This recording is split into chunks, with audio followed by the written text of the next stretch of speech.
Yeah. You're now rocking with the most poppin' Knicks YouTube channel on the net. I am the objective Knicks fan, straight out of Kings County, New York City's finest, and you know the vibes. Tell a friend, we are live. This is Week Inside the New York Knicks, episode 1, the preseason edition. Oh man, yo, we are there, family. We are there. Tell a friend, tell a friend. Let me just make sure all my people get this messages. Share the word. We got an action-packed show. Salute to Maxine, early in the building, mods in the building, Discord family in the building. By the way, if you want to join the Discord, become a channel member. I'll talk more about the channel memberships later, but I see some of my Discord people in the house.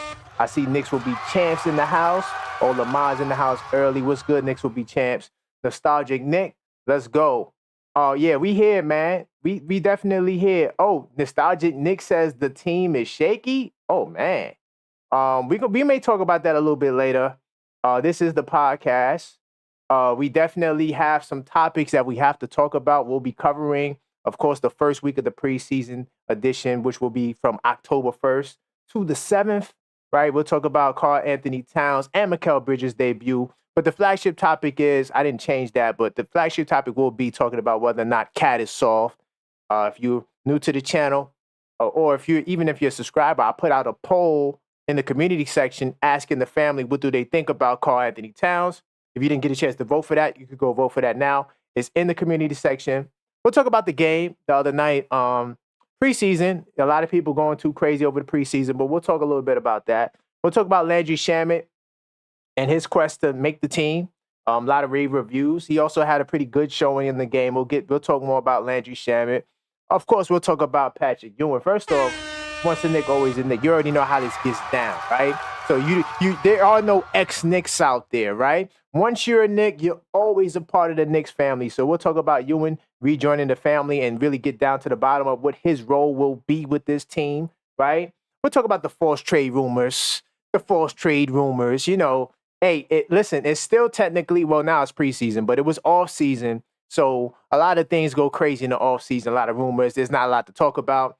So now that the season's starting and we're getting in the flow of things, you know, we'll touch on a little bit of the crazy rumors, but that won't be the focus of the season going forward because we have a lot to talk about. There's always a lot to talk about. As you guys know, we pretty much did this whole podcast without talking about anything old from back in the day. So we'll get into the false trade rumor. And of course, word in the street and more, man. So listen, salute to you if you're here, man. I got an action-packed show for you. Look, before I start this show, you know we got to give New York City props because, yes, this is a Knicks show, right? This is a Knicks show. But we got to give our props to the New York Liberty. The New York Liberty, yes. Round of applause. Let's clap it up for the New York Liberty. They did their thing, right? They took out the two-time WNBA champion Las Vegas Aces, the thorn in their side. They beat the MVP Asia Wilson. They did what many said couldn't be done. They wouldn't got the job done, and now they're headed to the finals. So all the people that's been watching this pod all summer long as the WNBA season was in full effect, I told you guys, the New York Liberty are the best team in New York City, y'all. And they continue to show improve. They dominated the defending champions, blowing them out in the final game in their home, right? It was kind of, very, very, very tough environment. You know, they had Tiffany Hayes. I'm like, how the hell the Vegas Aces, how did they get Tiffany Hayes? She was a problem. So when I saw Tiffany Hayes off the bench with Asia Wilson and Plum and Clark, right, and all those girls they got, man, I was like, ooh, it's going to be tough. But, man, Sabrina Ionescu, salute to Sabrina Ionescu, Brianna Stewart, Donquel Jones, but Nigel Laney Hamilton, my two favorite Liberty, they got the job done. Of course, salute to Phoebus, salute to Dalton. They got a deep bench. Of course, we can't forget Vandersloot. Those girls, I'm letting you guys know, this is a Knicks show, but those New York Liberty, They are going to win the championship, and I will be at the parade with my Liberty hat on, and I can't wait. So I think I got to give the girls a salute. I also got to give the New York Yankees a salute and the Mets. You know, I'm not a Mets fan, but New York City, I know some of you guys are Met fans. Got to give a big salute to the Mets coming out against the NL Giant, the Philadelphia Phillies. They were the best team all year out there, and the Mets came out and beat them on their home floor in the first game. So salute to the Mets. Also salute to the Yankees for winning game one. I believe the Yankees might be on right now or after this show. I think the Yankees are coming on, so I definitely will be watching that game. Yankees looking to hopefully get another win in the Bronx. Salute to all our New York City teams. Hey, I want a clean sweep. I think the Liberty got it in the bag, y'all. Liberty get the championship. Yankees get the championship.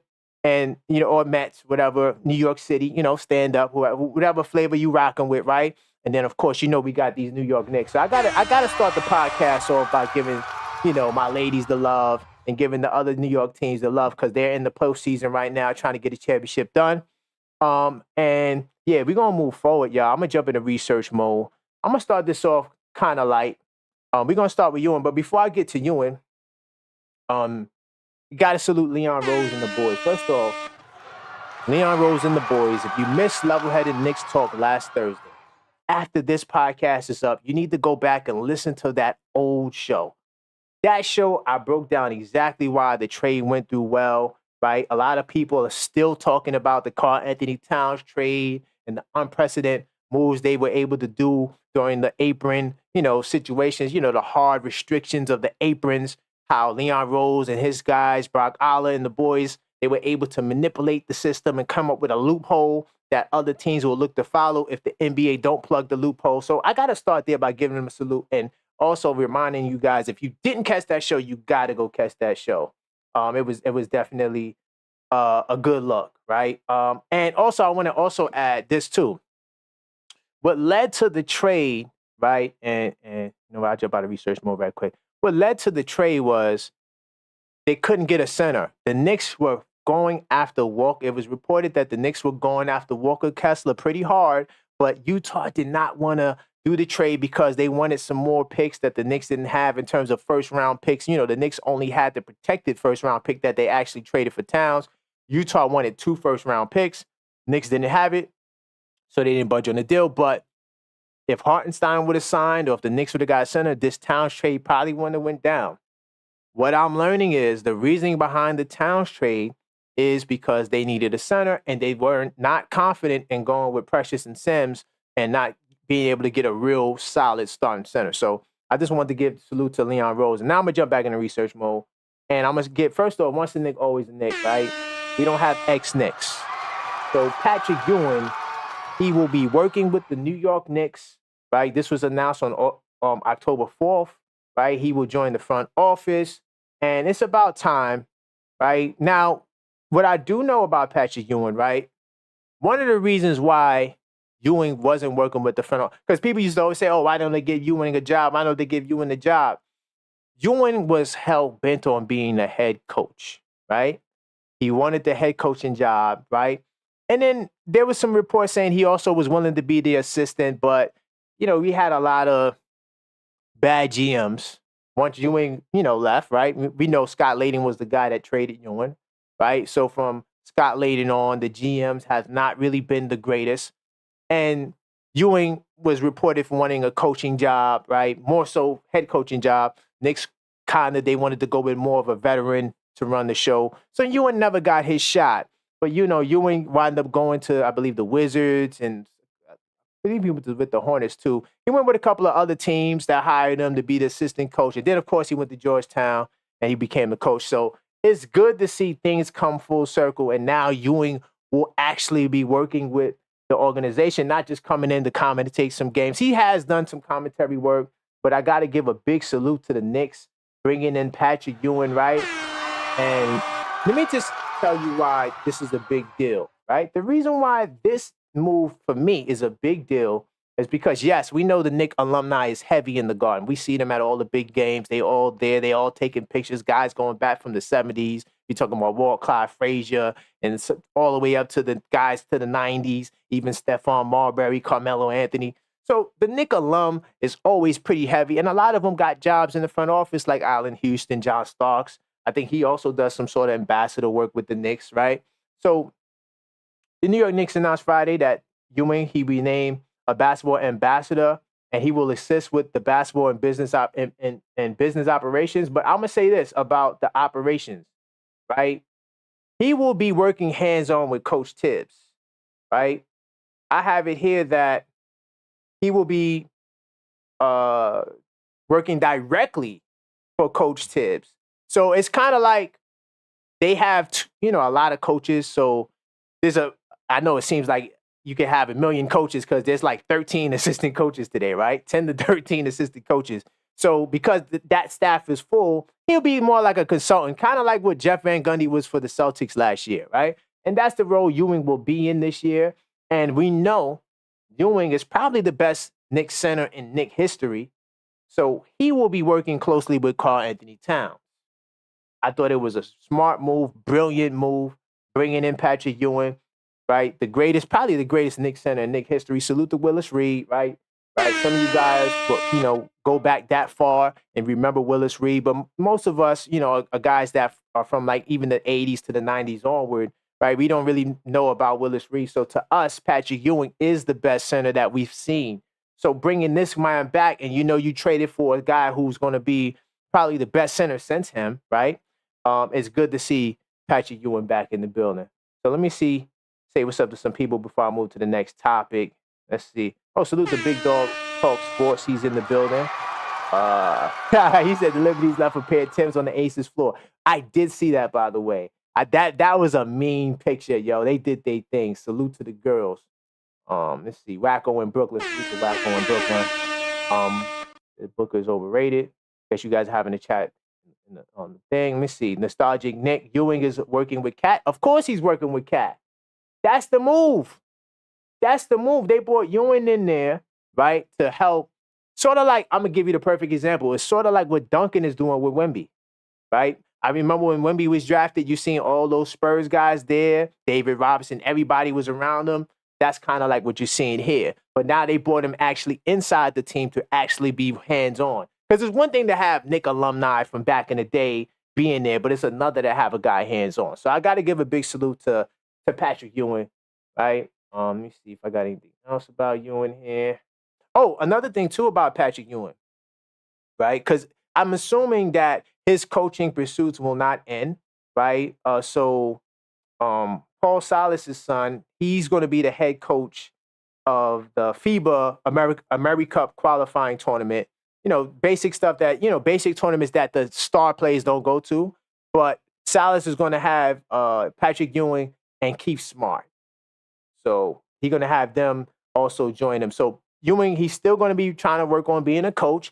And hey, this job for Ewing could be his foot in the door to coaching the Knicks too. Like, maybe being an assistant, right? You could be elevated next year, possibly. Depends, right? Or he can get a job next year with another team. You never know. But the bottom line is he got his foot in the door and Ewing's doing what he's doing. So I just got to give a salute to Ewing for actually coming back and being hands-on with the Knicks. All right, let me keep it moving. Got a couple of topics we're going to get to. No worries, I will get the flagship. We're going to talk about Karl-Anthony Towns, whether or not he's soft. We'll get to all of that. We got a lot of topics. This is the first episode of the preseason edition of this podcast. So I do got to give a big-time salute. First off, this story hits a little home for me because the great Dick Barnett was actually a professor of mine at St. John's University. Yes, salute to me being taught by the legend, the great legend, Dick Barnett, right? And so this article came out this week on October 6th, right? And Knicks legend Dick Barnett is finally getting his Hall of Fame due, right? And he will be listed amongst the Hall of Famers this year. I don't know why I'm not logged in. That's fine. But he played 14 years in the NBA, and his last 9 years was with the Knicks, and he was on two of the championship teams. And this brother right here, he's an OG in the game. I got to give a big-time salute to Dick Barnett. Like I said, he coached me, right? He was actually Walt Clyde Frazier's one of the guys that, was like his veteran look, when Frazier came into the league, somebody that he looked up to. So we got another Knick Hall of Famer from those 70s teams. who will be a Hall of Famer. I got to give Dick Barnett a quick salute, quick little shout out. And he was my professor at St. John's University. So I'm going to move forward. Now, look, I want to talk about this preseason game, y'all. Just a little about this game. Now, I want to set up a caveat, right, before we get into this game. This game is preseason. The comments that I seen today, it was outrageous. Oh, from Knicks haters and Knicks fans. Haters and Knicks fans together. Stupidity all day today. I got Knicks haters, right? Oh, the Knicks, you guys suck. You struggled in the preseason. Listen to the logic. You struggled in the preseason game against the Hornets. Huh? What? It's preseason. Why are we acting like preseason is the end-all be-all? Only players that don't make teams look like good players. The star players are not going hard. Look at the minutes. Jalen Brunson, 15 minutes. Hart, 15 minutes. Towns, 15 minutes. It was not a serious game. They didn't play the second half. What are we talking about? This is why I do the channel. This is level-headed Knicks talk. We have sound basketball conversation for people who are in the middle or hardcore Knicks fans. We know this is preseason. As I sum up the game, I'm not going to talk about points. I promise you. I will not mention points at all. I do not care about points and winning the game in preseason. The elements of the game matters more. How they're playing, how they're performing, right? Matters more to me than Brunson only had 12 points. Who cares about how many points you have in an exhibition game? The goal is to get ready for the season. I'm not sure if you guys paid attention to the MSG telecast. I'm pretty sure you did. They said that we only had 6 players entering camp from camp last year.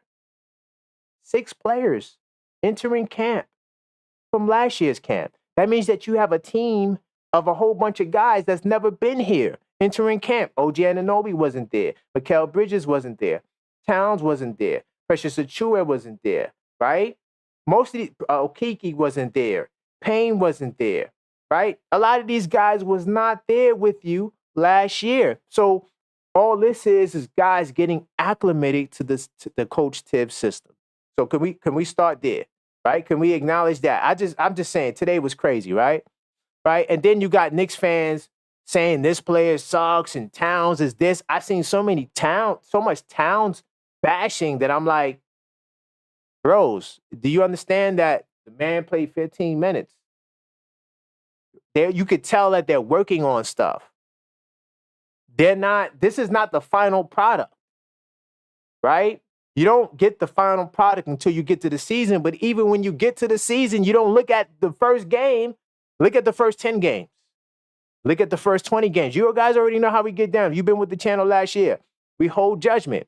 We understand that it takes time to develop chemistry, patterns, and all those things. But these fans is out of hand. So I'm going to start off by saying, right, I salute to you guys. If you notice in the community section, by the way, I'll pull it up right quick. I wrote this little breakdown, and I'll be doing this more as the season progresses. I write these little, game recaps, and I also will do, when the season starts, not for preseason, when the season starts, I also do like the game previews, right? Which probably will have like the 3 keys to victories, right? So I do this for every game, all 82 games. And more than likely, if you're on the YouTube channel, it'll be here. And then once I get the blog up and running, it'll also be on the blog. But there are 4 things I noted about this game, right? 4 things that I want to touch on.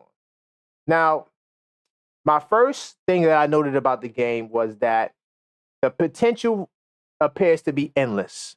And when I say potential appears to be endless, I'm talking about how good this team could be. We said that this team could possibly win 60 games, right? And I believe in my heart, mind, body, and soul that we'll be anywhere between 55 to 60 wins, right? Anywhere between the two. And part of my logic, and by the way, I got into this crazy debate on TikTok with these people. I mean, there's like 100 comments in one thread on a TikTok video I did. And just basically people taking what I'm saying out of context, right? And, I believe that the Knicks could win 60 games. They're telling me I'm crazy, I'm delusional, I'm not objective. But the logic was last year, if we win 50 games and we're beat up, injured, right? We only had one starter, right? That started the season to finish the season, and we win 50 games.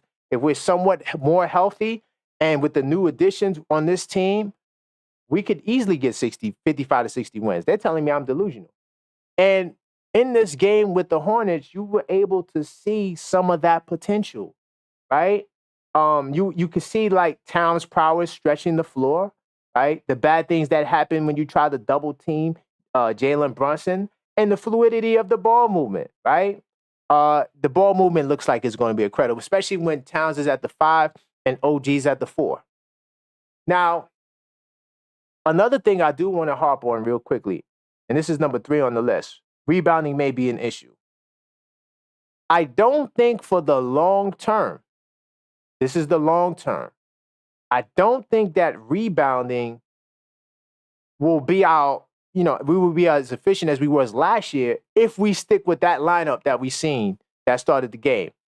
Hart, who is our best small ball rebounder, he might even be technically the best rebounder on the team right now, but I think Towns, I think I'll give the edge to Towns. We know Mitchell Robinson is the best offensive rebounder in basketball, but Josh Hart is one of our best rebounders, and his rebound stats will plummet. Not because of this, hold on. This is why I'm the objective fan, right? Notice how I'm talking about the game. I did not mention points nor the frailty of the stats, right? Look, he only had 1 rebound. This has nothing to do with his output from last night. People are getting on Hart, 0 points, 1 rebound. Preseason, no one cares about that, right? However, what I noted was that Josh Hart, if he continues to play the 2, because technically that would be his position, especially on offense, because he probably would be guarded mostly by 2 guards. And even like when they're going up against teams that have, let's say a team that has a basic 2 guard, somebody that's not a superstar, that's not going to require, OG Anunoby or Mikal Bridges to switch off on them, Josh Hart will be guarding those 2 guards, and Josh Hart will be on the perimeter. So because he's on the perimeter, he's going to get less rebounds. So that's the one thing I noted. Now, OG Anunoby, salute to OG. Maybe OG's adding this element to his game. He definitely was a very aggressive, crashing the boards, right? And I'm gonna wrap up the rebound, the full note. There's a couple other things too about OG I want to get to, but that's my one concern about the small lineup is the rebounding. Right? The bench was really good last night. Had nothing to do with points.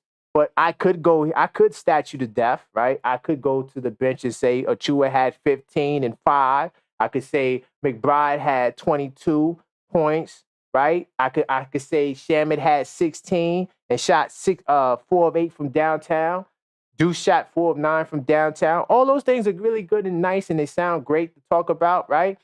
Campaign had a solid 11 and 6.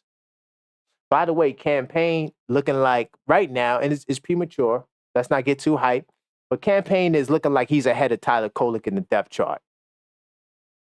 He's looking like he's ahead of Tyler Kolek in the depth chart. But I don't really care about the points. I do care about how they got the points, right? The bench definitely did their thing last night. When the Knicks were down in the first quarter, it was halfway their fault, though, because the bench was giving up a couple of buckets. But then when the whole 5 came through, which was Sims, Precious, Shamet, Payne, and Deuce, because it's looking like they want to play those 3 guys if they're in the rotation together, right? It's looking like those guys are going to play the guard spot together. Kolek might be the odd man out, but then we don't know if, Precious and Sims coming off the bench, or are they going to start Hart? We don't know that. Was this just a first game adjustment? I don't know. So let's say, hypothetically, Josh Hart goes to the bench. more than likely it would be Deuce and Shamit or Deuce and Payne with Hart and Precious. That or Hart and Sims, right? Whoever's playing the backup 4, starting 5, whatever they do. We don't know because even Tips says it's kind of rough. But I noticed that, that lineup will be the guys that's there together. So when those guys were all out there, they started playing their best basketball, partially because the Hornets bench is kind of weak, right? Though the Hornets did have this guy, his name is Trey Mann. He's a problem. And we actually talked about Trey Mann. I read his name off, didn't know who he was. That kid has a bright future. I like Trey Mann. He showed me some things. I mean, he was taking guys off the dribble. He actually had a good shot against Deuce off the dribble.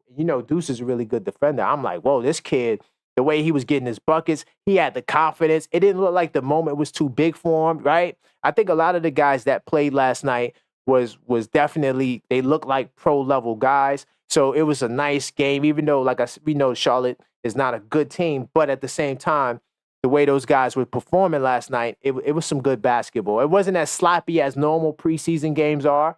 I think that those second units and those bench guys did a good job for both teams, to be honest. It wasn't a lot of bad basketball, right? Yes, it was turnovers and things like that, but it wasn't like, oh my God, I can't believe I'm watching this game. Like typically how some of these preseason games are. Now, also the last thing I noted was the defense. I think that this defense definitely has a top 5 potential, right? I love the idea of switching everything. I love it. Like where you got Mikal here, you got OG there, Hart there, Towns there. Even Towns to me is not a liability on defense. Is Towns all NBA defense? No. But I think Towns is a capable defender. He has good size. He has good athleticism, good foot speed. He's not slow, right? So even Towns could switch out and get a hand up. You know what I'm saying? I love the ability of these guys not being able to switch, especially with OG out there on the 4. So, like, let's say you got a 1-4 pick and roll, OG can switch off into the point guard, right?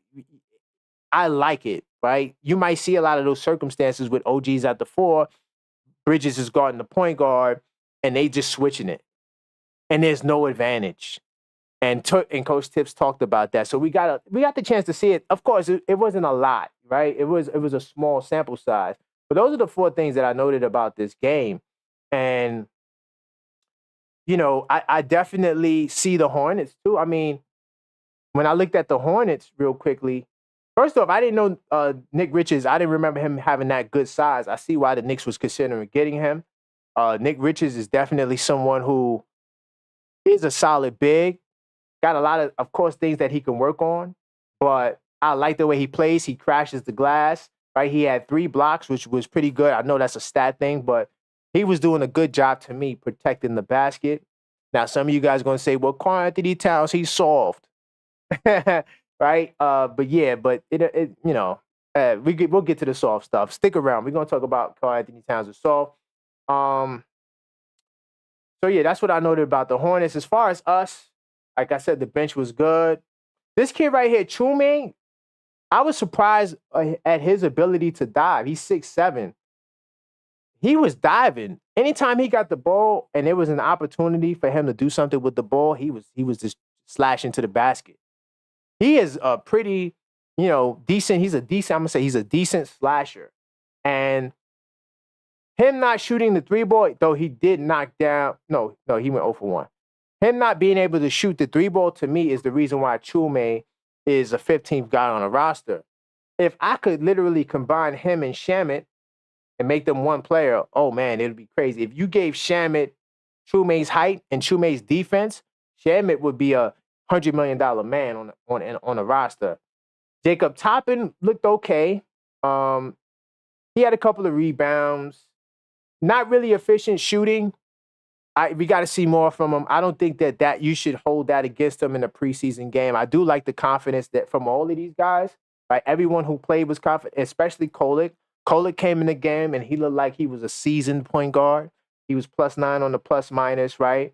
A lot of effective minutes. Of course, not a lot of assists because he was playing off the ball a little bit, especially when he was out there with Deuce. So he didn't really get a chance to really make a lot of plays for other people. But we did see pick and roll a little bit with Kolek, right? And how comfortable he is navigating the pick and roll.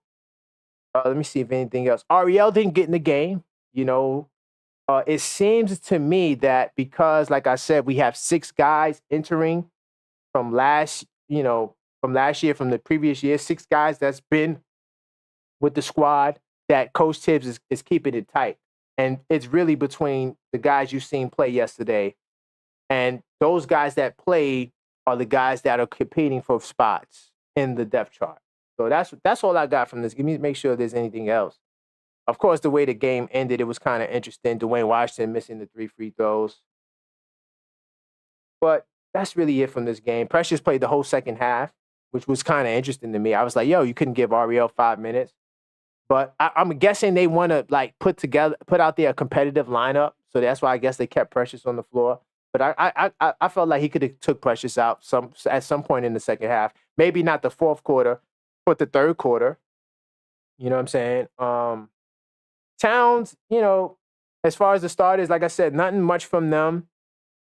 They didn't really get a lot of run. I will say this about Towns.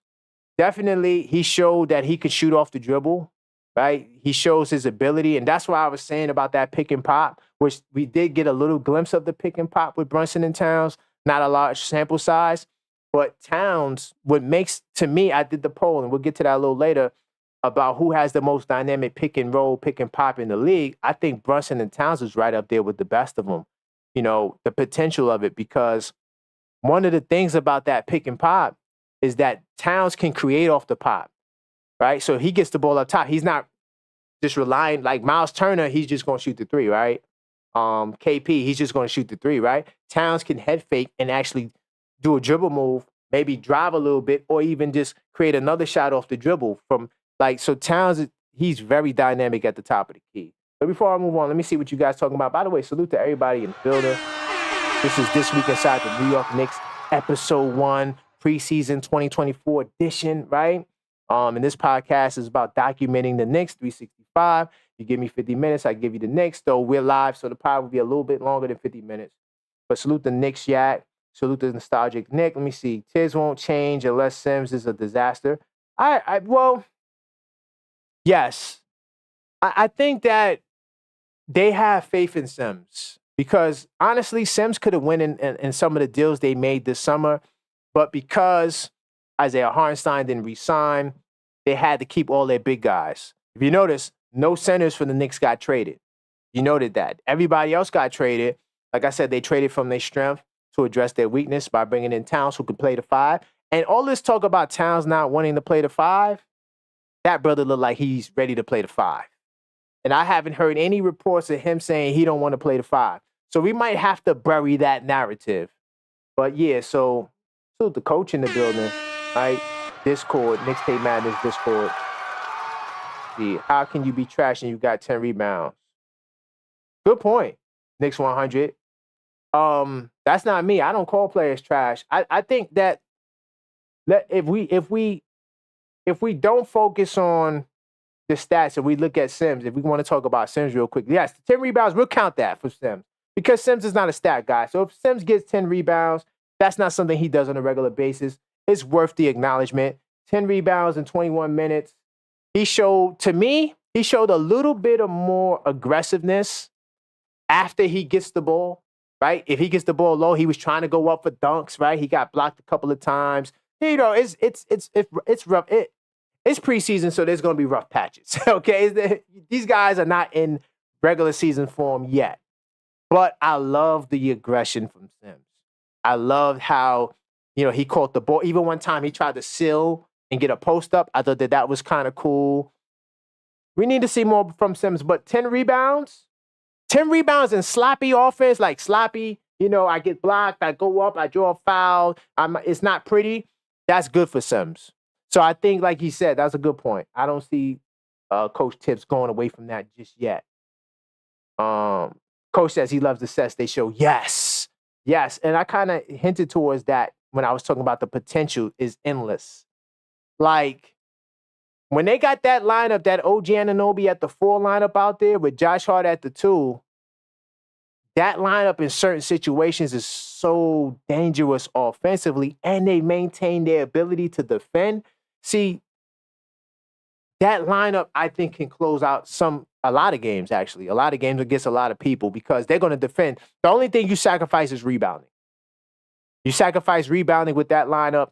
But yes, Coach, I like the sets. I do like those sets. He out rebounded Richards in the basket on that. Yep.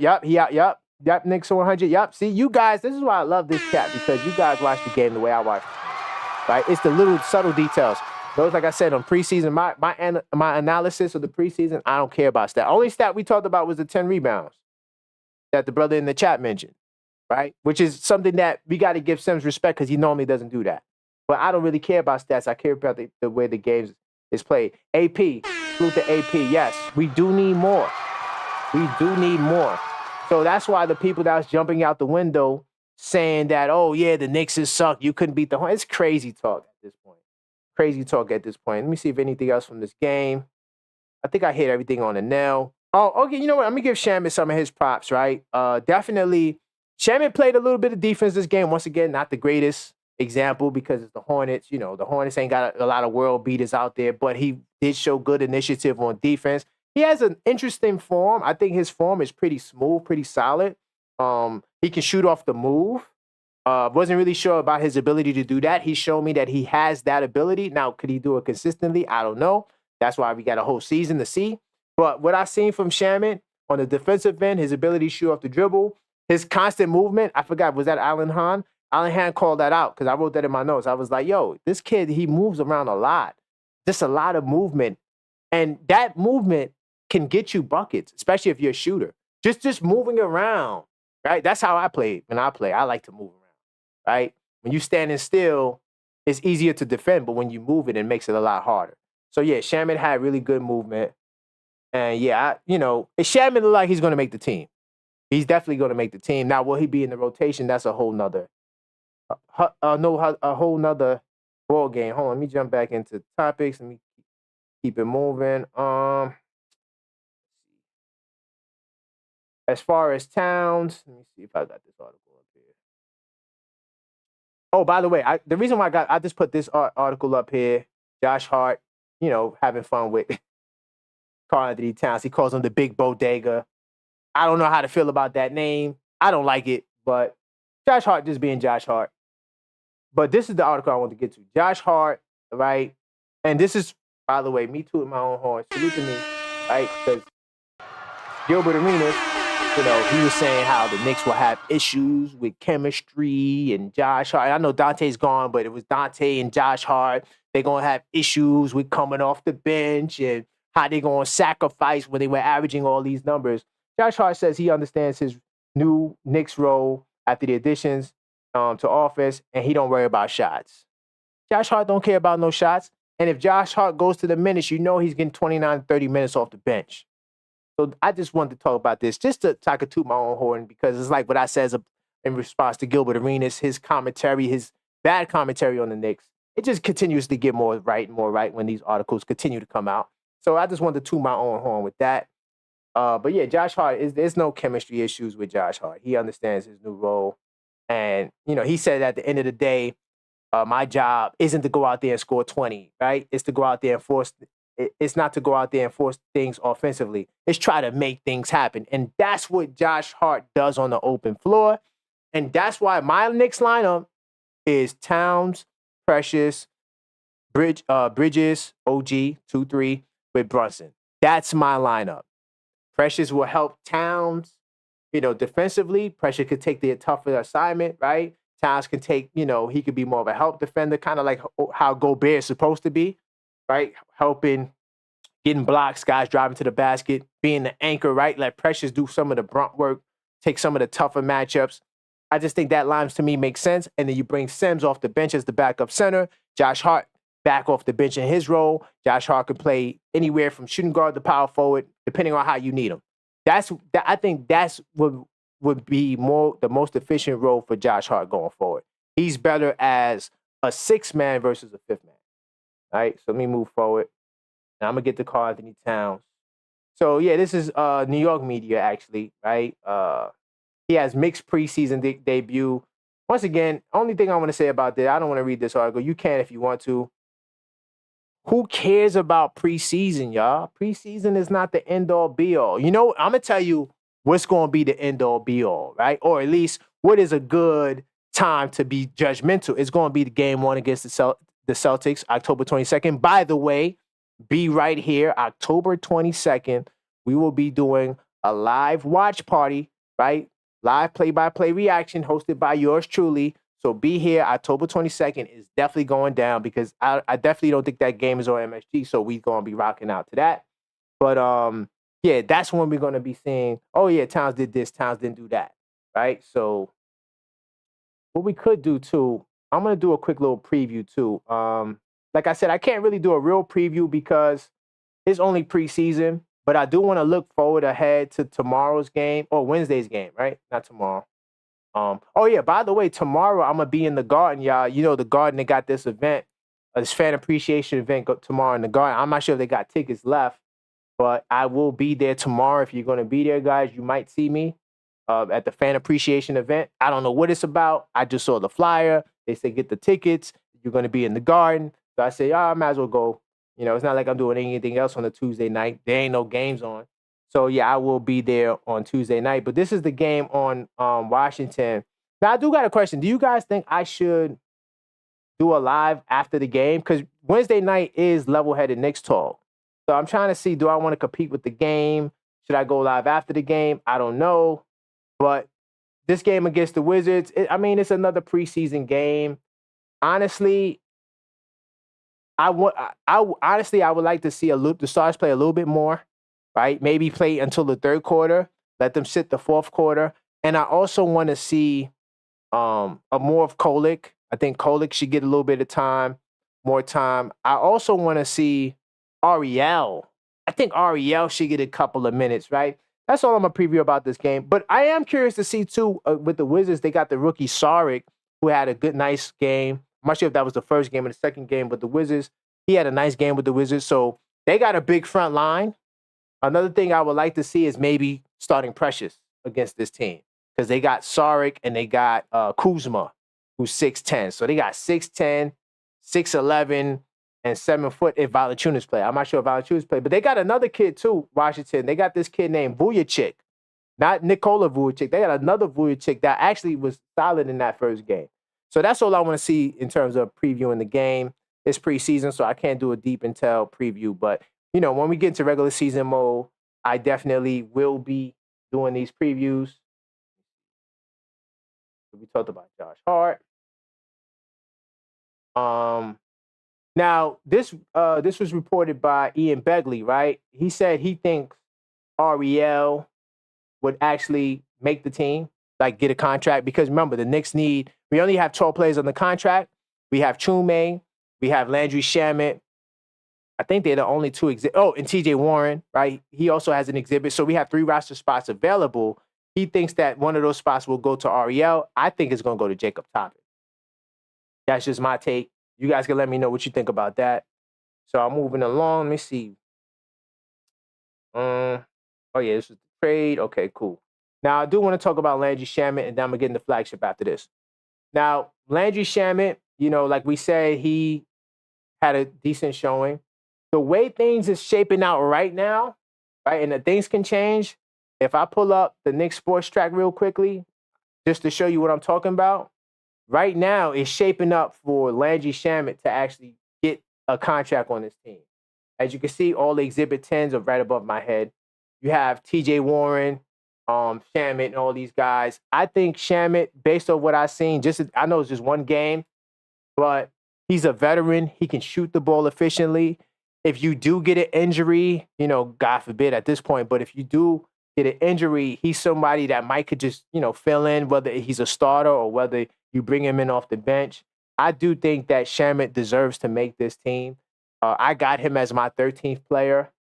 I think, like I said, Toppin and Chume I would fill out the roster with those guys. I don't know, but in Leon Rose we trust. But I do want to shine some light on Shamet. He's been getting a lot of praise. Right, they've been saying that Shamet has been doing pretty good. Thibodeau, Coach Tibbs says, I don't make the final decision. This is what Tibbs said about Shamet. I don't make the final decision on that, but I'm basing it on what Shamet has done on the floor. He's really done well. The second unit, as I said, I'm anxious to see him as well because I've seen what they've done in practice. So in practice, he's been putting in that work. They've really done well together as a unit. So I want to see it in a game situation, but he's done a really good job. He has really good chemistry with Campaign, another guy who likely might be in the rotation. And then when you put Deuce McBride into that, they're very fast. So Coach Tibbs likes that fast pace, and we saw it in the game. Like we just talked about it. So Landry Shamet definitely, to me, is that dude that should be there. I'm gonna jump into flagship though. I don't want to keep you guys waiting too long for flagship. And now we're gonna talk about, is Karl-Anthony Towns soft? So let me pull this article up. All right, cool. So NBA Insider, salute to the NBA Insider. We don't know who he is, but he says Karl-Anthony Towns is soft, says Knicks star has finesse, right? He rips the notion that Towns is soft. He says the star has finesse. So I'm going to read some quick clips from the article. I just want to say this. This whole Karl-Anthony Towns thing starts from Jimmy Butler. Hold on. Before I get cooking, let me see what's up to some people in the chat before I get cooking on this. We're about to unpack this. Hold on. Before I don't want to lose the chat too much as I'm cooking though. Definitely going to cook. Precious missed that fast break from Sims. Don't J-Tap. Oh, by the way, salute to J-Tap. Channel members in the building. By the way, we have channel members. Channel membership. In fact, you know, I should jump into the channel. So since we're talking about channel members, definitely, guys, hit the join button. Check out some of the packages that we have here. We got 2 packages right now. This is to be a part of the Objective Knicks Fan Nation, right? And so we have the starter Knicks fans, right? And with this plan, you get the members-only live chats, priority replies to comments, photo and status updates, member shout-outs, and discounts on the merch. By the way, the merch is coming soon, right? I got some people working on some stuff. I got some merch coming soon. So become a member. You get some discounted merch. Also, prize giveaways, random prize giveaways. You never know I'm going to give away a Lids hat. You already know. We affiliated with Lids. So you never know when we're going to give away a hat. All those, giveaways and things like that will go to the members, right? That's the $4.99 plan, right? You get a lot for the $4.99 plan. Some other creators, you don't get that much for their memberships, right? And then, of course, if you want to become a hardcore Knicks fan, you want to get that package, right? You get access to more member-only videos. But we got a cool thing we're going to be doing, the Parlay Builder, right? Where we're going to be making some money, doing some fantasy, bets for prize picks and things like that. We'll be doing all of that. You want to become a hardcore Knicks fans, we're going to be, getting these picks together, getting these picks right.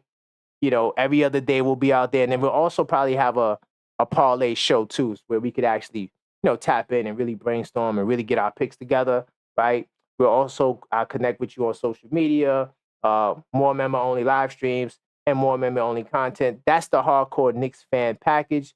So definitely hit the join button and, get one of these memberships, right? It helps support the growth of the channel. And like I said, I'm an ever-growing channel, and I will be adding more perks to these memberships as we go along. Trust me, I got a lot of ideas, right? So look, now I'm going to jump into the Towns.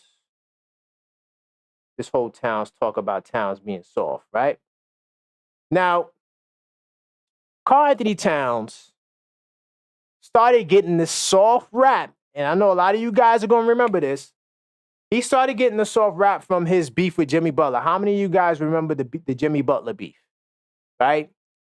Jimmy Butler back in, 2019? He and Towns, there was a discrepancy in the practice. It was him and Wiggins. And basically, Towns, this is what Jimmy Butler said from his own mouth. Jimmy Butler said that Towns was giving everybody the business, and he was saying nobody want this smoke, right? So Jimmy Butler steps up and goes, I want the smoke. And you already guys know how Jimmy gets down. Jimmy's not backing down, right? Jimmy's outside. Jimmy's talking to him. You ain't about that life, right? And a lot of choice words were said, right? Amongst the rhetoric that he's soft, he's weak, he's this, that, and the third. And rumor has it that Towns wasn't really being responsive. He wasn't trying to take on Jimmy Butler. Do understand, at this time, Towns is a younger player, right? He's not as established in his career. though, as Jimmy Butler put it, he was the best player on the team, right? He was the best player on the team, and Wiggins was the most like talented in terms of, God-given gifts. He had the long wingspan, could jump out the gym, right? But Jimmy Butler was like, I worked the hardest. Those guys wasn't working hard, and a lot of bravado and talk like that. So, Towns and Butler had beef. Of course, Towns was the best player on the team, so that means Butler had to go. Butler requested a trade. Now, there was also rumors that Butler cursed out everybody. He cursed out the GM, the coach. It was crazy. So Butler had to get up out of there, right? Now, whether or not you believe Towns is soft, right? Whether or not you believe Towns is soft, right? As the GM says, it's not a fair assessment. Because also another reason why you say Towns is soft is because of his playing style. Finesse player, yes. Soft player, no. I think it's the whole thing that happened with Jimmy Butler, as we said. In today's world, somebody can write a script about you and it never changes, right? The person also described Towns as being like Joel Embiid, but without the power. So he's like Joel Embiid without the power. I also would say, well, if he's like Joel Embiid without the power, he's like Joel Embiid with athleticism, right? With speed and the ability to put you on a poster. If you want to do the Joel Embiid comparison, let's add to it, right? And he says here that the insider says that while there's been accusation of Towns doesn't play physical enough given his size, the soft label really stuck at the Butler with Adam, like I said, during the practice, right? And Butler, who was seeking the trade at the time, he yelled at Towns and he said they were soft and they ain't ish. Now, there was another incident that happened with Butler. But before I get to that incident, how many of you guys, right, would say that Jimmy Butler is like an anomaly? He's like that dude from Indiana. What's his name? Is his name James Johnson? You guys know what I'm talking about? The backup off the bench. Everybody say he's a tough guy. He's like a black belt. He knows all this martial arts stuff. Nobody messes with him, right? Ruben Patterson's another guy that they say nobody want to mess with. He was so strong, right? There's guys that are like the alpha dogs, men we have, in the community, we know like that guy is a tough guy.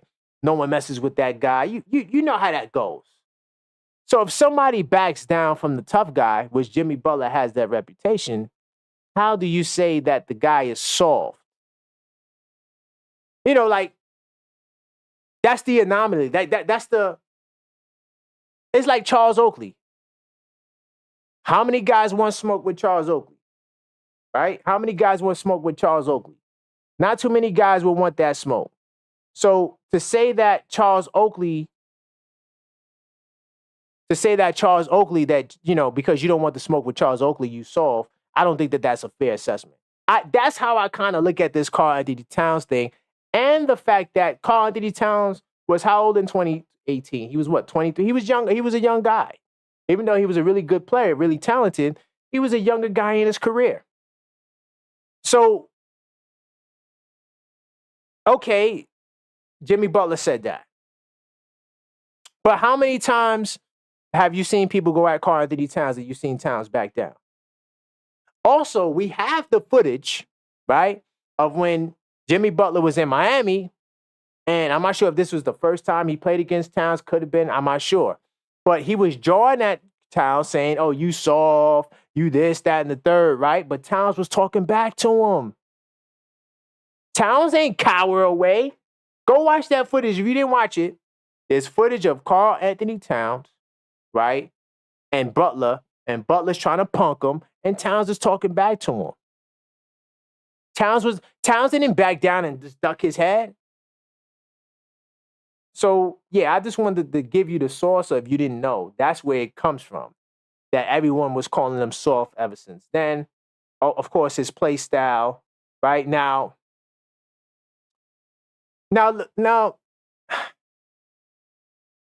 let's try this. When Towns was Minnesota, yes, he's the 7-footer, he's the center. But typically, and he was the best guy on the team, typically the enforcers are not the best players. Can we agree to that? Like the best players, like even with Patrick Ewing, the great Patrick Ewing, Charles Oakley was the enforcer. Ewing wasn't a punk. Ewing didn't get punked like that. Ewing didn't back down, but Charles Oakley was the guy who would come across the floor and do what he had to do. That wasn't Ewing's job. Ewing is the star player on the team. So it's different roles, is what I'm trying to say. Towns was the star, right? Yes, he's 7 feet, and I think he holds his own, but it's not his job to do what Jimmy Butler does. That's Jimmy Butler's job, right? Jimmy Butler is the enforcer, or Draymond Green. Perfect example, right? Draymond's not the best player on the Warriors. So, and then another thing too, right?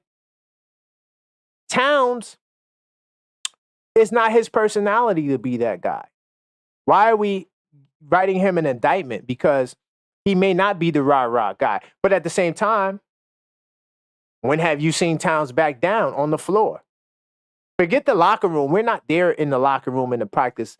That's he say, she said, unless there's a tape like Jordan Poole and Draymond Green, right?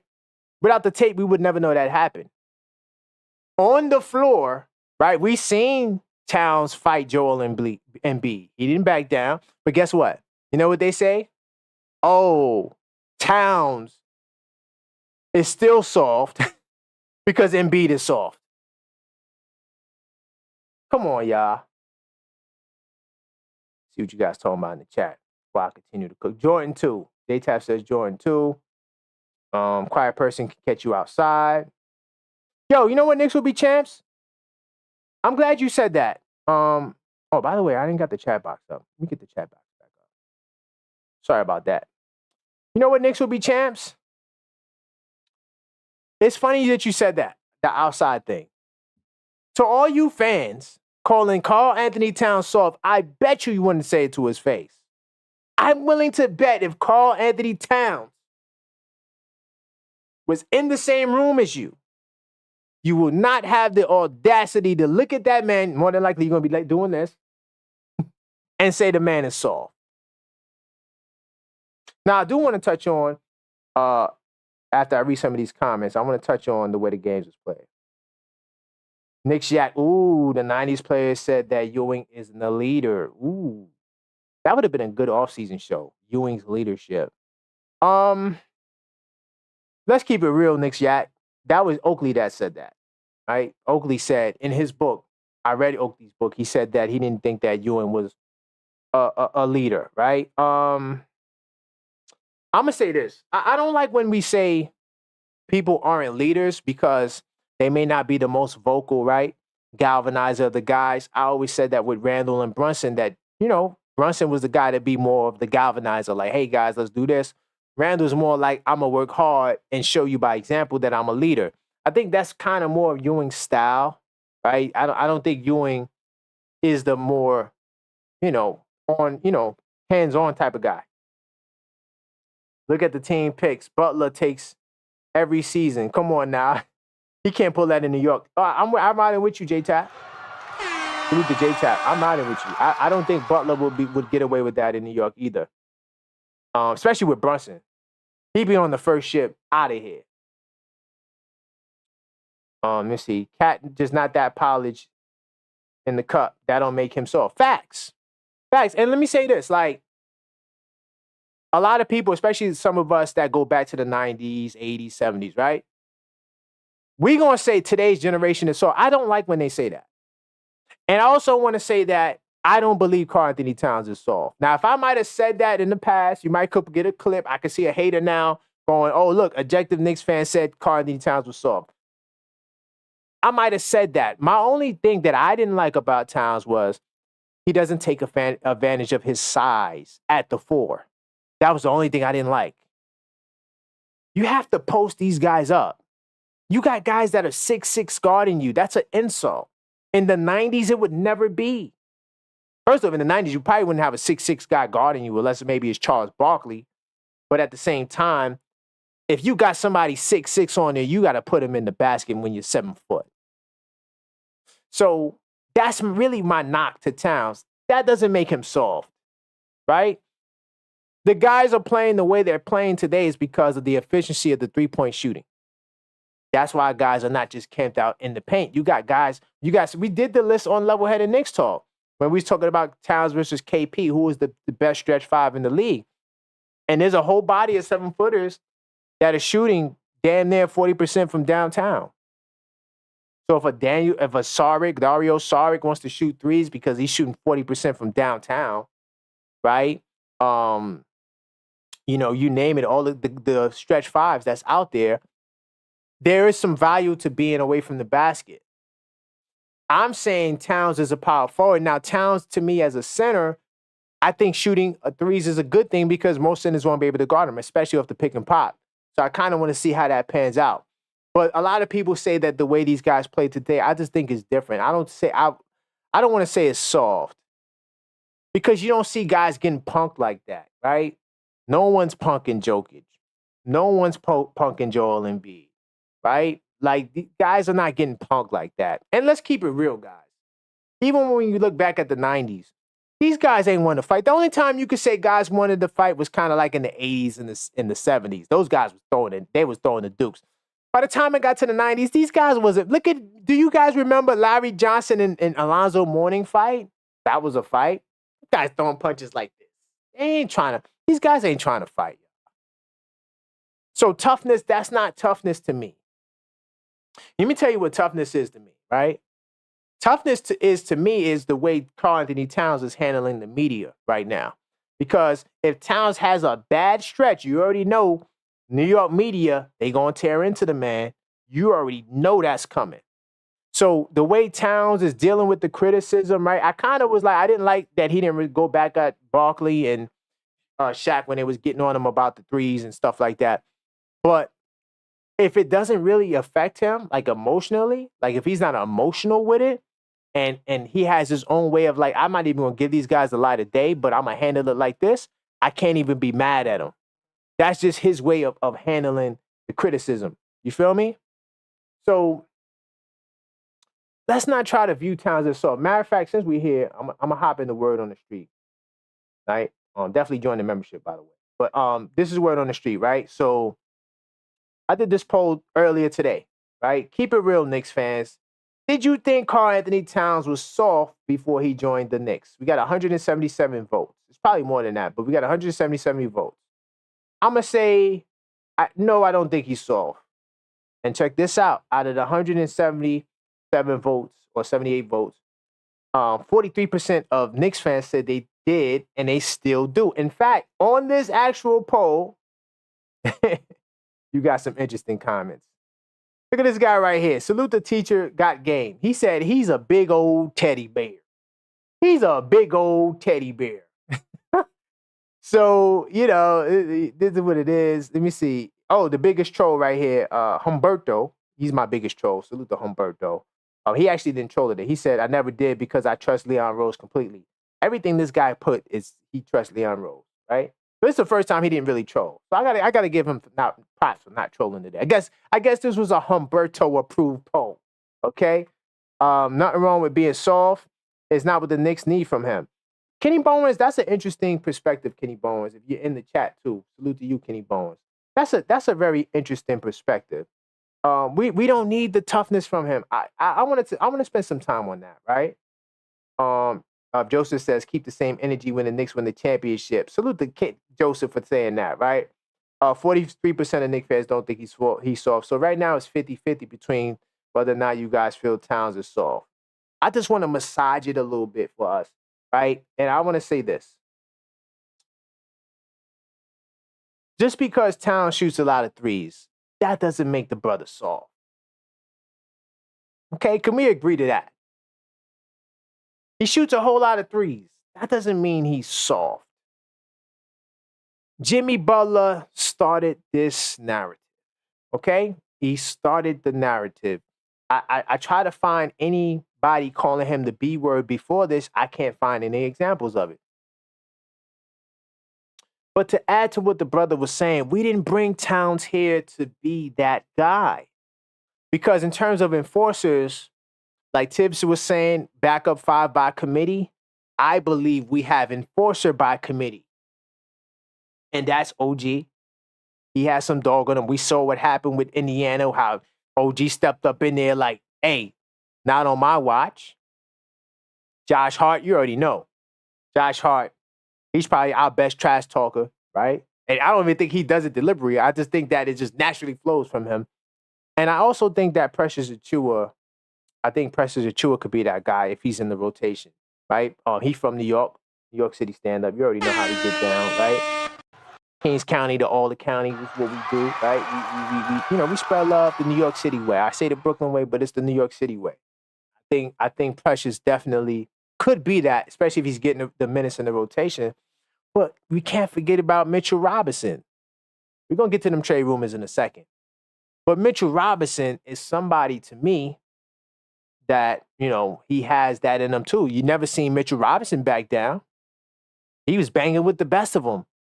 So you got these other guys that can fill that role. What you need from Towns is to be the second best player, hopefully an all-NBA caliber player on your team. Would you rather Towns, alpha dog, tough guy, or would you rather Towns, all-NBA all-star? And he's shooting threes. Towns is there to be the all-NBA all-star. He's not there to be the dog. I thought that was a great point. All right, we'll get more into word in the street in a second, but like I said, typically guys who are the stars on their team, they're not the enforcers, right? And I talked about, So I think I'll massage this point. Let me see what you guys talking about in the chat, man. Where you guys at? You guys thinking that Towns is soft? Where we at? Rocco in Brooklyn can't do 24, 12, and 4 and be considered soft. That's dumb-ish. I'm rocking with you, Rocco in Brooklyn, right? Kings County stand up. I'm rocking with you, Rocco in Brooklyn. Draymond knew once they paid Poole, he wasn't going to get paid, so he had to find a way to force Poole off the team. Damn, that's a one hell of a way to do that. Knicks will be chanced. The softest dudes are the ones who don't keep the same energy at all times. Ooh, good point. I like that. A lot of fans don't think for themselves. They repeat what they heard, hence the shift narrative, the soft narrative for Towns. Salute the old head, by the way. The old head, that's a great... And you see, this is another goal of the channel. If you're not subscribed, hit that subscribe button, hit that bell icon, and hit the like button especially. Old head said it best. Narrative. I am here to break up the narratives. I am here to challenge the narrative. I do it with level-headed Knicks talk, not with delusional Knicks fan talk. I do it with level-headed Knicks talk. And that was a great level-headed response. They repeat the narratives they hear when they hear Shaq talk or when they hear Charles talk. Salute to those guys. But when they talk about the Knicks, they don't watch the Knicks like that. They only watch the Knicks when the Knicks come on TNT. How many TNT games we get a year? About 6, 7. It's 82 games. They don't watch enough Knicks games, right? They don't watch. I feel like if you're going to be talking about the NBA, I think you should watch a lot of games. Not all the games. It's not humanly possible to watch all games. But you need to watch a lot of games. Especially like if you know the top stories in the NBA is always going to be Lakers, Warriors. Knicks is going to be in the top 5 for sure, especially when the Knicks are good, right? You got to know about these teams. You talking about Bronny James, you don't even watch the Lakers. Like, this is like, come on. You talk about Jalen Brunson, you don't even watch the Knicks. And that's the problem. That's why we here to bust up these narratives, because as you guys know, I watched the Knicks twice. I saw that Knicks game twice yesterday. How many of these analysts can say that? Let's see. Shaq took a punch at Barkley and missed and didn't get ejected back then. Players going to get into the stands fighting back then. Facts. But does that make them tough, Knicks, Shaq? Just because you get into the stands and fight. Put it like this. Those guys getting in the stands and fighting is the reason why you don't see that now. Because the NBA had to curb that, and there's rules and penalties and there's security and there's things and measures in place. That doesn't mean you're tough, right? The NBA today, all these players are media trained. They all know what to say to the press, right? That's why I like to focus on basketball, because I'm a basketball fan first. I don't care about all this other stuff. I could be talking about Karl-Anthony Towns and Jordan Woods. Salute to them. I think they're getting engaged or something like that, right? If that's the case, I don't know. I'm not here to talk about personal lives. Kendra Randall, go watch TMZ for that. I'm here to talk basketball. See, no more hand checking and staring players. Yeah, that was a different era. Haters spread rumors and narratives aren't always true. Oh, hey, let me tell you the problem, right? And this is why I have to get behind this channel because I come with that level-headed Knicks talk. Anybody today can go create a channel, get a website, and put out a whole lot of crap out there. This trade room I'm gonna get into, no real media publication has been talking about this trade. It's only, and I'm not trying to get on the publication. I'm just saying it's only the independent media putting out a lot of these false narratives. Yes, we want new media to shine because it gives us the right to challenge the old media narratives. But at the same time, we got to have standards on that new media side too. And that's where I come in and bring the balance. Mitch was soft. Oh, wow. Bam was ragdolling him and Randall.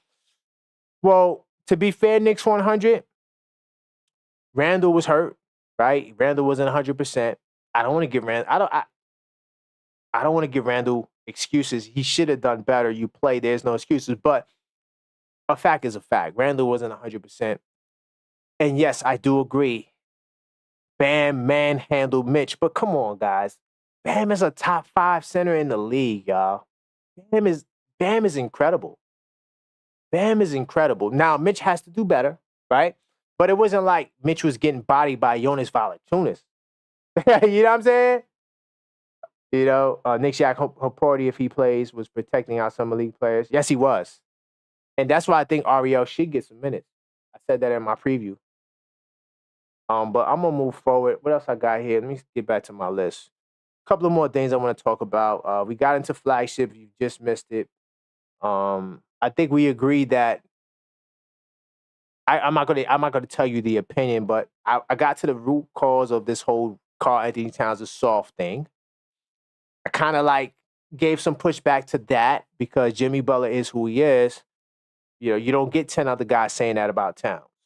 But can we put that narrative to rest? Could we put that narrative to rest? Let me see what else I want to get into. Oh yeah, you know what? I'll do that. So the ops, Paul George, right? He says that Karl-Anthony Towns is a good touch, right? He says he joked on Friday. He said that because they asked him what he felt about the trade. He said it's a terrible trade. Carl is awful. He's old. It was a bad trade to give up Julius for Cat. And if he said he's kidding, and he said Cat is one of his closest friends. Cat is a good touch, and I think it's a win-win for Julius and Cat. Now let me say this. I agree with that it's a win-win for both teams. I don't think the Knicks won the trade more than the Timberwolves won the trade. I think that the trade doesn't necessarily make each team better, except maybe from a fit perspective, because Minnesota could use another guard like Dante. Randall's going to be Randall. Towns will be Towns. But we needed a center. We didn't have a center going into the season. Now we have a center in Towns. Do I think that we win more games? I don't know, but I think that the fit right now is better in what we need. And I did a TikTok I posted a clip of me saying that on TikTok. Went crazy, but that's just where I am. I think it's a win-win for. I don't think you could find any team that won the trade. And then to stay on that narrative, Brian Windhorst, he said that some execs thinks the Wolves won the trade, but then if you ask ESPN experts, the Knicks won the trade. Realistically, we won't know until the end of the season or down the line when we see how many championships was won, how many championships was lost. Does Randall leave and Minnesota doesn't replace him? We got to see. It's a lot that has to go on, right? So I think Randall does walk for Minnesota in the long term because they're trying to get under the apron. The only way for Minnesota, matter of fact, real quickly, just to have fun. Just to have fun with it. And let's pull up Minnesota Sports Track. Here's why I think Randall will walk, right? Right? And I'm not saying it because I'm an angry Knicks fan and, oh my God, it's wrong that we traded Randall. I want Randall to come back. I'm the objective Knicks fan, not the objective Randall fan, not the objective Brunson fan, not the objective Towns fan. But hold on, let's look next year, right? So we're going to go to 2026, right? This is the Wolves. So let's see. The cap holds. Yeah, so in order for them to get under, They got to let Randall walk. Because look at the numbers. This is the second apron. They'll have, well, I don't want to count the allocations, but they'll have 200 million. So yeah, they'll be under the second apron by letting Randall walk. So I don't think Randall's coming back next year because this team can't afford another year of being a hard apron team, a second apron team. And look, if you say, well, they could trade Gobert, remember their second apron team, they got to take match salary. I don't want to do a whole salary thing, but that's why I think that Randall's out of there. Randall will not be a Timberwolf next year. Unless they get rid of Gobert now. Now, if they trade Gobert this year, like before the deadline, if they trade Gobert for expiring contracts, then they'll be able to do it. That's the only way. So if you don't see Gobert get traded, Randall's out of there. Right? And they don't have nobody else they could come off of. They could come off of McDaniels, right? Maybe if they come off of McDaniels and Conley, that's another way they could keep Randall. But I think Gobert's out of there or Randall's out of there. But definitely I think Randall's out of there. Unless they move somebody else. And I don't know if Minnesota wants to do that. Yeah, but yeah, I don't really care about the executives and how they feel. That's their opinion. Let me move forward. Let's see. Stretch 7-footer. We talked about that. The soft label. Yeah, we got into all of the soft stuff. You missed it. Rewind it. Okay, let's jump into the fake rumor. Now, salute to SI, but no other media outlet has reported this rumored trade, right? Knicks interested in former Celtics star Marcus Smart. No one has been talking about it. The pending deal has been Mitchell Robinson and I think Deuce, because they will match his $20 million in salary. I doubt this trade goes down. Now, I will say this. If they could do the trade and get a center, like a Walker Kessler, to come with Marcus Smart, you got my attention. I doubt it'll happen because of the money and the numbers, and I don't think they want to trade Deuce McBride. And as you can see from the first preseason game, the way Deuce was going at it, yes, Marcus Smart is better than Deuce, but Deuce McBride has potential, man. And I don't think you move off that potential for a guy like Marcus Smart, who was Defensive Player of the Year, but, he's kind of on the downside of his career, and he's been having injuries, right? So, so Knicks Film School reported, right, on this rumor. Okay, salute the Knicks Film School, right? No knocks against them. I ride with Knicks Film School. So they're the ones that was talking about that. How do you guys feel about Marcus Smart? No one's really talking about him. I've only heard Knicks Film School talk about it, right? And of course, SI picks up on a lot of our YouTube content. So, and then, the groups, once the groups get a hold of it, forget about it. Hold on, let me see what you guys, somebody had an interesting, I think I lost it. Oh, man. Cat will not be a center. I missed it. Somebody said Cat won't be a center. By the way, salute to the sporting page. Sporting page says media saying Wolves won is just media hating on Rose and praising Conley. No way they believe that soon. I don't think no team won the trade. I mean, you can argue the Knicks might have won it long term because now we don't have to worry about Randall's contract, right? Pretty much we can lock up Bridges next summer, and now we don't have to worry about nobody who's leaving, right? But I don't think that anybody, sporting page, I don't think the Knicks lost the trade, right? And it's hard for me to say Minnesota lost the trade right now, but I do think they're going to lose Randall. So if you're saying sporting page, and I think you're probably on the same page as this, that if they don't bring Randall back, then it's like you just traded Towns for Dante. You got Randall for the 1-year rental. I'm not really buying who won the trade, and I think that it's early for these guys to say that now. Wolves didn't trade Randall to re-sign him. Yep, Knicks will be champs. Exactly. Wolves traded Cat as a salary dump. Yes, that's what I was saying. That's why I went to the numbers right quick, because they got to free up that salary. And as we see, with 12 active players on their roster, they're right there by second apron. So they're going to have to make another move. Yeah, the Wolves are in an interesting quagmire. We need Marcus Smart on the roster, like we need holes in the head. If the dude on the roster height don't start with 7 feet, I ain't hearing it. This is Dorkosaurus Rex. That's an interesting name, Dorkosaurus Rex. I don't think we need Marcus Smart. I think that Marcus Smart is better than Deuce McBride, facts, career-wise. But I think Deuce McBride can be a solid player too. And then I'm not sure if I'm ready to trade Mitchell Robinson. If I'm not getting a center that can start, like if they give me Walker Kessler in the deal, I'm with it. Because I do think that somebody was saying, I can't remember, I lost it because I'm getting a lot of comments, right? So I'm not sure who said it. But I don't think Towns is a long-term center unless you're starting Precious with him. You got to start somebody with Towns that can also play 5, right? Because I don't want Towns to be banging with Jokic and Embiid every night, especially in a 7-game series. All right, so here's a perfect example of what I'm saying. When the Bulls swept Shaq, right, in the playoffs when he was with Orlando, how many of you guys remember that Longley started out on Shaq? Weddington and Longley. So Longley would get his 2 fouls, then Weddington would come in and get his 2 fouls, and then Rodman would guard him. They didn't start the game with Rodman because Rodman had other responsibilities, more in particular, crashing the glass and help defense. So they didn't want to burn Rodman out by putting him on the center. That's sort of what I'm saying with Towns. Like, you need that other guy that can protect Towns.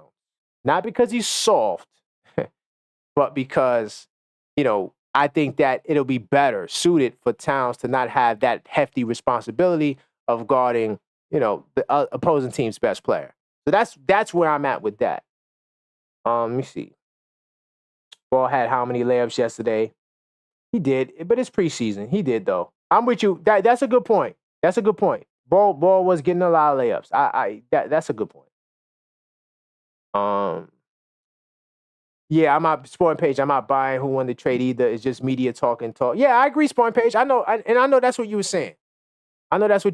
Like, remember, it's the off season still. The season just getting started, so they're running out of headlines. So yeah, Sporting Page. That's why we do what we do. Sporting Page, we try to give you guys, a great alternative to the norm. So like, I read my news. So all the articles you see me show, I read this stuff. I don't rely on ESPN telecast to tell me the news. So that way, when I get on the mic with you guys, I give you the unfiltered news without their emotional twist to it. Just give me the story. I don't really care about anything else. I don't want to hear your opinion on the story because, like Sporting Page said, and like somebody said earlier, these narratives they have out there is all over the place. And then they got guys who don't watch the Knicks like that, giving Knicks takes. It's crazy to me. Anyway, have you seen Kessler play? He gets pushed around. Nick Shack. Kessler gets pushed around. Kessler's going into his 3rd year, Nick Shack. Walker Kessler is going into his 3rd year. Hold on. Let's pull up Walker Kessler. You don't think Walker Kessler can get bigger, get stronger, get more solid? This is what Walker Kessler is doing in his career, his short-lived career. Okay? And Utah, they don't know what the hell they're doing, right? Look at what the guy is consistently averaging for his career. This is more than Isaiah Hartenstein. 8.7 points, 8 rebounds. That's better than Isaiah Hartenstein, career-wise, right? His rookie year, he was 3rd in rookie voting. He was averaging 9 and 8.4. He started 40 games as a rookie. How many games did Isaiah Hartenstein start as a rookie? So what I'm saying is you give this guy a chance to develop, and he's gotten minutes as a pro. So I'm not saying Kessler will be the starter, but if I'm going to do, let's be real, and when I say starter, meaning that like when we get to the playoffs, you could throw Towns at the 5, right?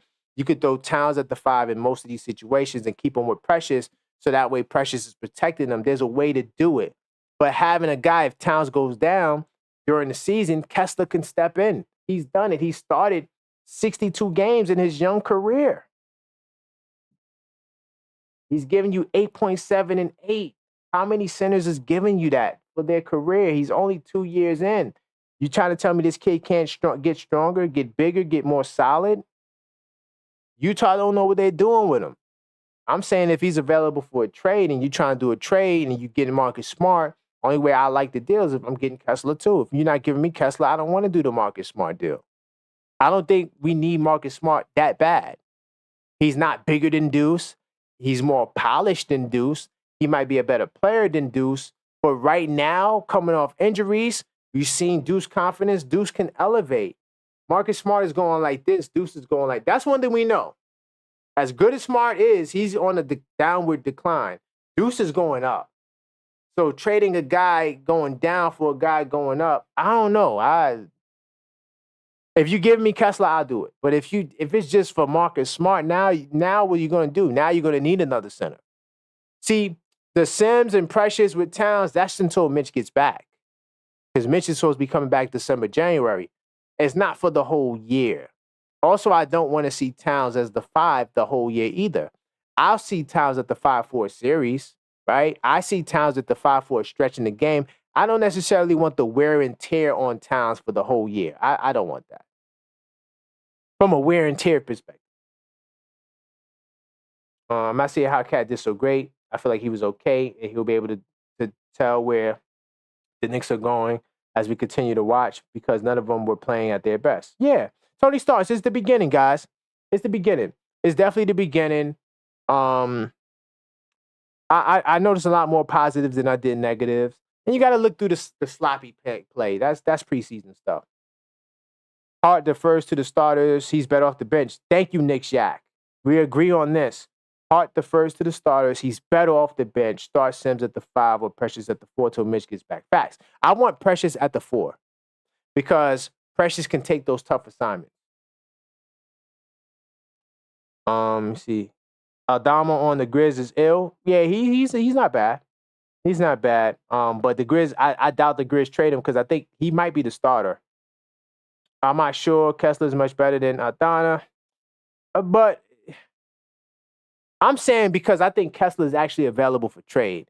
I don't think the Aldama kid, well, maybe they might trade Aldama if they get him Mitch. I don't know. But Mitch is hurt. So, it's a lot. It's a lot to that. It's a lot to that. Let me see. Smart is old Nick management thinking, right, trading for old star on his last facts. He's like this. We can't deny Smart is going like this and Deuce is going like that. We can't deny that.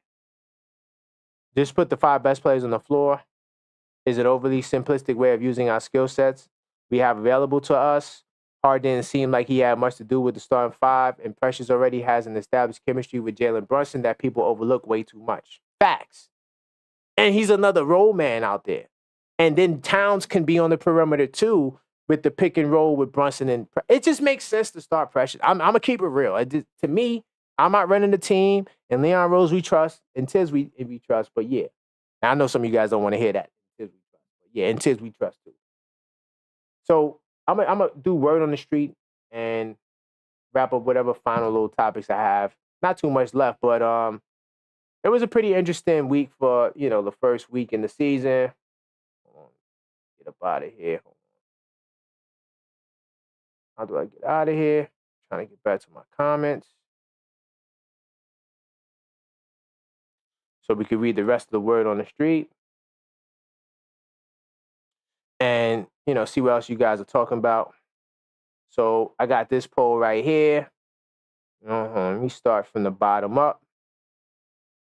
So yeah, I'll start here. Will Karl-Anthony Towns return to All-NBA team this upcoming season? I asked this question because I think that that's the goal. I think that if he gets back to an All-NBA level. Now, remember, right? Injuries happen and it's a 65-game barometer. So I'm saying that if he does qualify for the 65 games, will he be there? I forgot to add that caveat, but because people are, there's a lot of guys, but guys get hurt. They don't play 65 games. I'm going to say yes. 364 votes. 90% of Knicks fans think that Karl-Anthony Towns will make the All-NBA team. And 6% say no. Those are probably Randall fans. And 5% say they don't know. Let's see. The Knicks and the Celtics probably have the best stretch 5s in the league. 2 of the best. Who is the better stretch five? Now, this was level-headed Knicks Talks. This was the flagship topic on that show. Like I said, after this, go watch that show because it was a really good show. I'm going to say Cat. 89% of Knicks fans also agree that voted on this poll. 9% say KP. And 1% say it's a tough one. It's not a tough one. We went through the numbers on level-headed Knicks Talk. Go back and watch that show. Towns is the most efficient shooter between the two of them in the last 3 years. Also, KP has not shot 40% from downtown in the last 2 years, last 3 years. Not even with the great Boston Celtics did he shoot 40%. Karl-Anthony Towns shot 41% 2 of the last 3 seasons. Who do you think will start for the Knicks? We kind of was just talking about that. The fifth starter with Mitchell Robinson out, right? So until Mitch get back, who's going to start? I'm going to say Precious. Only 16% of fans agree with me. 73% think Hart's going to start. 9% believe Sims will start. So Knicks fans want Hart to start. We'll see what happens. I don't know. I mean, we'll see. Maybe that's starting five. I mean, they're going to do good. It's a good lineup. I just think that it's a situational lineup. I don't think that you start the game nor play the season that way, right? It is your best technically five, right? Even when Mitch is there, I think that's still the best five, right? With Hart on the floor, but I think you do that in spot moments, right? How elite do you anticipate the Knicks pick and roll pop game will be with Jalen Brunson and Towns? I'm going to jump out the window, y'all. I know I'm the objective Knicks fan. I'm going to say I think it's the best attack in the league. 31% of these Knicks fans that voted on this agree with me, and 64% say among the best pick and roll combos. 5% say mid at best. These are probably your Randall fans.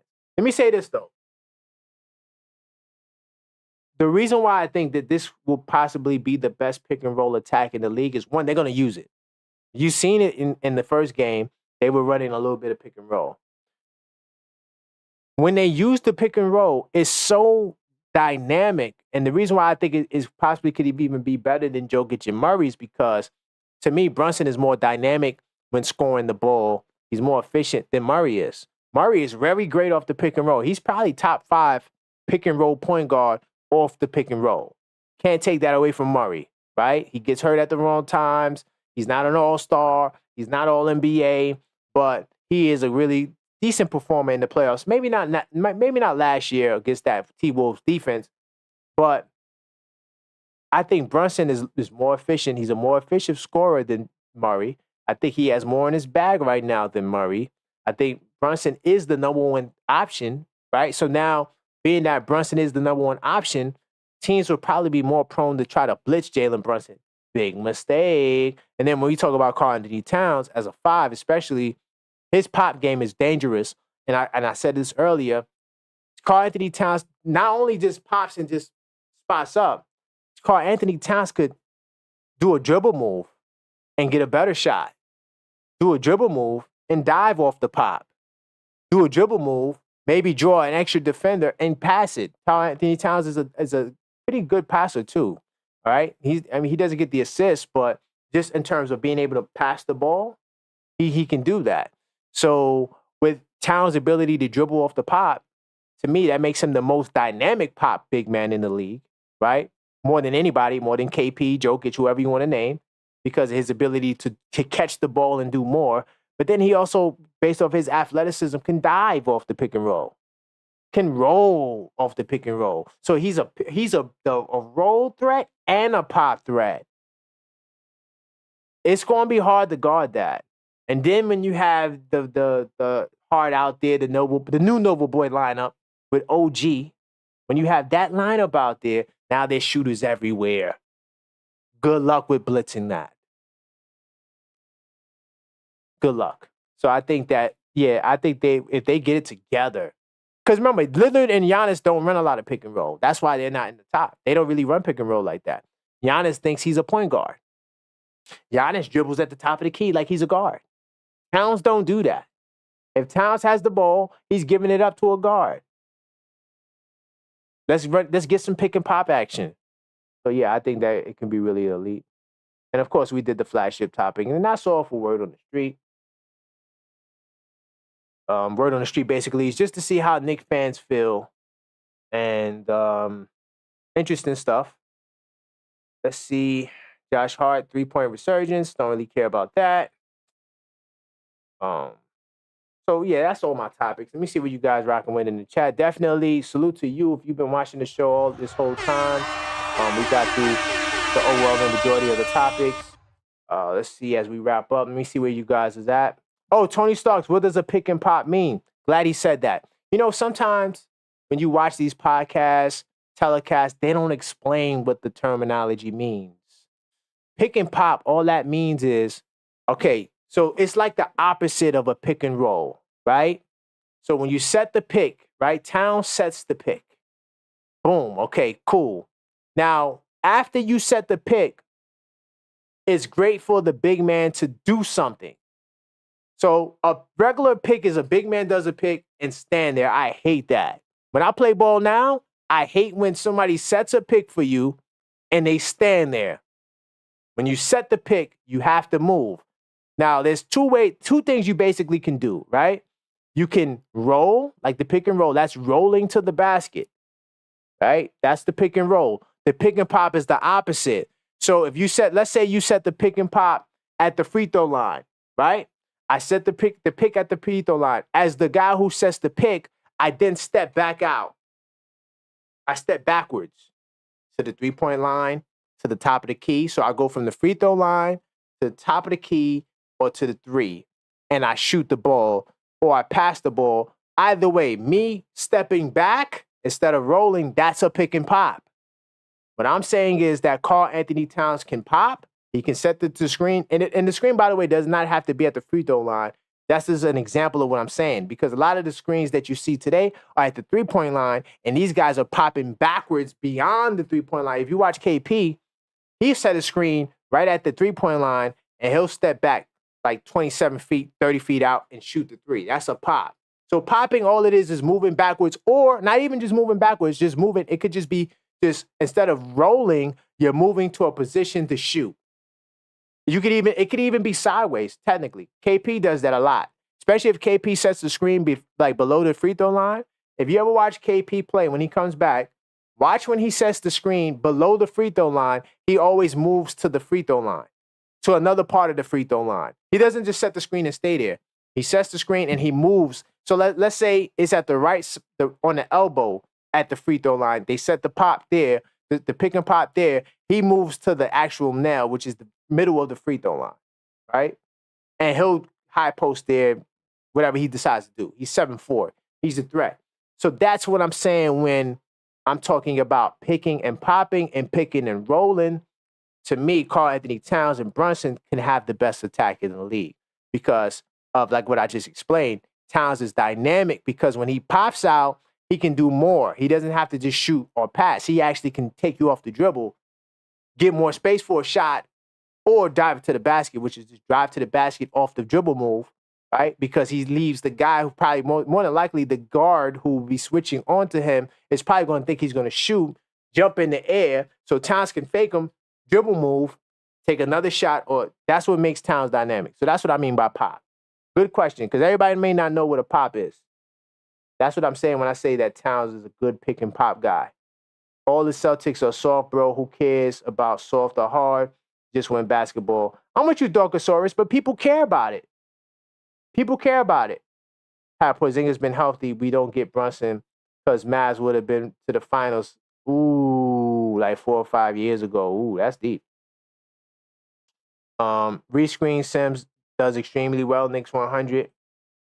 But see, my problem with Sims is that he's just not aggressive, nor is he a threat to score. He has to become a little bit more aggressive off the roll. Yes, Sims sets good screens, but he's not a target off the roll. Think about the last time. Think about this game that just happened. Did you see Sims? I don't remember. He might have did it. I just don't remember it. I don't have it in my notes that Sims set a roll. He set a screen and rolled hard to the basket, got the ball and got a ball. I didn't see that. Maybe I missed it. I don't know. But Sims needs to do more of that. Dorkosaurus, thanks for explaining this to me. I'm a newer fan who only really got to the NBA in the last season or so. Oh, salute to you, Dorkosaurus, man. Yeah, that's what I do, man. I love talking basketball. I'll try to be more mindful that everyone doesn't know the terms. Because I am talking to a hardcore Knicks fan base, but I also talk to the casual and the newer people, right? So definitely, if you have a question as to what I'm saying is not making sense, like the nail is the middle of the free throw line. A lot of people don't know what the nail is either. That's all the nail is.